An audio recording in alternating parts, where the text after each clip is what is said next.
अगली खबर की तरफ बिहार से बड़ी खबर मिल रही है। राजद को बिहार में बड़ा झटका लग सकता है। पूर्व मंत्री और राजद के वरिष्ठ नेता श्याम रजक राजद छोड़ सकते हैं। जनता दल यूनाइटेड में शामिल होने के कयास लगाए जा रहे हैं। पार्टी की ओर से राज्यसभा का उम्मीदवार नहीं बनाए जाने से नाराज चल रहे हैं श्याम रजक, और ये माना जा रहा है कि अब जिस सीट से वो टिकट चाह रहे हैं वो राजद से मिलता हुआ नहीं देख अब वो जदयू में शामिल हो सकते हैं। ये बड़ा झटका राजद को हो सकता है क्योंकि वो वरिष्ठ नेता राजद के हैं और एक ओबीसी समाज के बड़े नेता भी हैं। ऐसे में अगर वो जदयू चले जाते हैं तो राजद के लिए ये कितना नुकसानदेह हो सकता है, इस पर हमारे साथ जुड़े हुए हैं बिहार संपादक एसके राजीव, उनसे जानते हैं। राजीव जी, खबरें मिल रही हैं कि नाराज चल रहे हैं श्याम रजक और अब जदयू जल्द ही थाम सकते हैं। उम्मीदें थी कि लोकसभा में उम्मीदवार बनाया जाएगा, उन्हें नहीं बनाया गया, राज्यसभा का टिकट भी नहीं दिया गया, तो ऐसे में अब जदयू का दामन थाम सकते हैं श्याम रजक?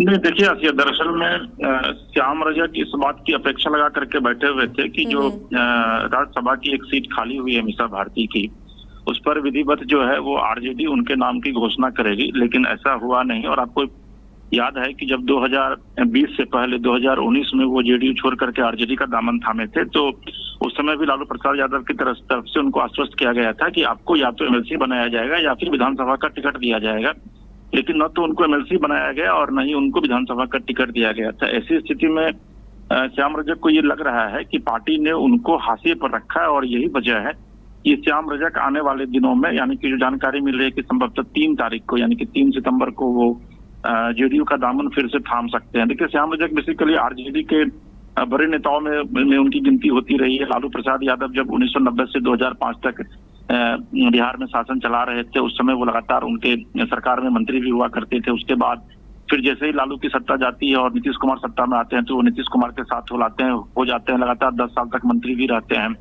लेकिन उसके बाद अचानक फिर नीतीश कुमार से उनका मोह भंग होता है और वो आरजेडी के साथ चले जाते हैं। लेकिन एक बार फिर से इस बात की संभावना जताई जा रही है कि अब वो आरजेडी का दामन छोड़ करके जेडीयू के साथ जा सकते हैं। और ये भी कहा जा रहा है कि 3-4 जो आरजेडी के विधायक हैं जो कि दलित जाति से बिलोंग करते हैं, वो भी उनके टच में है। यानी कि अगर श्याम रजक आरजेडी का साथ छोड़ते हैं तो कम से कम 3-4 विधायकों के साथ वो आने वाले दिनों में जेडीयू का दामन थाम सकते हैं। जी आसिया।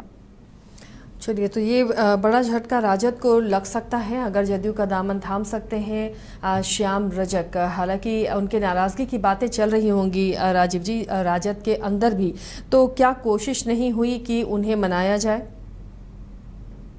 आरजेडी की, अगर आप आरजेडी के पूरे कैरेक्टर पर ध्यान देंगे आसिया, तो आरजेडी कभी भी जो है कोई पार्टी अगर छोड़ता है तो उसको आरजेडी बनाने की कोशिश नहीं करती है, क्योंकि आरजेडी को ये पता है कि आरजेडी में सबसे जो बड़े नेता हैं वो लालू प्रसाद यादव है और उसके बाद फिर उनके जो बेटे तेजस्वी हैं। और चाहे वो श्याम रजक हो या अभी हाल के दिनों में आप देखेंगे कि कई नेताओं ने जो है वो लोकसभा चुनाव से पहले पार्टी का दामन छोड़ करके जेडीयू और बीजेपी का दामन थामा था। तो ऐसी स्थिति में कहीं ना कहीं से मुझे नहीं लगता है कि श्याम रजक को मनाने की कोशिश की जाएगी या फिर ये कहा जाएगा कि श्याम रजक को कि नहीं भाई हम आपको राज्यसभा का, क्योंकि राज्यसभा के लिए 21 तारीख यानी कि कल ही लास्ट डेट है और आरजेडी ये नहीं चाहती है कि राज्यसभा में वो किसी का नॉमिनेशन करवा करके खुद को हार का सामना करना पड़े आरजेडी को।